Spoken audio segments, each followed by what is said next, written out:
Dad, who was Allah? I mean, where did he come from? Let me ask you first, where did the sun come from? From space, from the universe, I guess. And where did the universe come from? From the Big Bang? And what caused the Big Bang? I don't know. Maybe nothing? Can nothing explode? No, that would be weird. Exactly. So whatever began everything can't be nothing. It must be something beyond everything. Something that doesn't need a start. But everything has a start. Even my game needs to load before I can play. Yes, but that's inside the game. The one who made the game isn't inside it waiting to load, right? Oh, so Allah is like the one outside the game. Beautifully said. Allah created time, space, and every law that makes your game and this universe run. He's not waiting in time.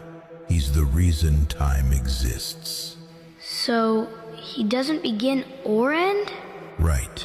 Words like before and after are for things inside time. Allah isn't in the story.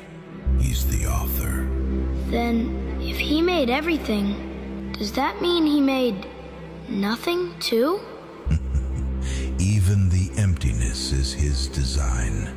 The silence before sound. He made that pause. That's big. But how can I know he's real if I can't see him? Can you see your thoughts? Or gravity? Or love?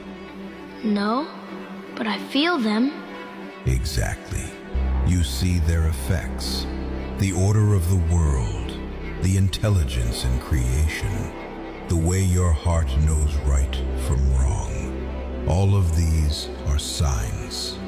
We can't see Allah with our eyes, but everything our eyes see whispers his name. So, Allah just is. Yes, and that's what makes him Allah, the one who was never made, who makes everything else possible. Then if he wrote time, he must know my whole story already. He does, and he still lets you choose your lines.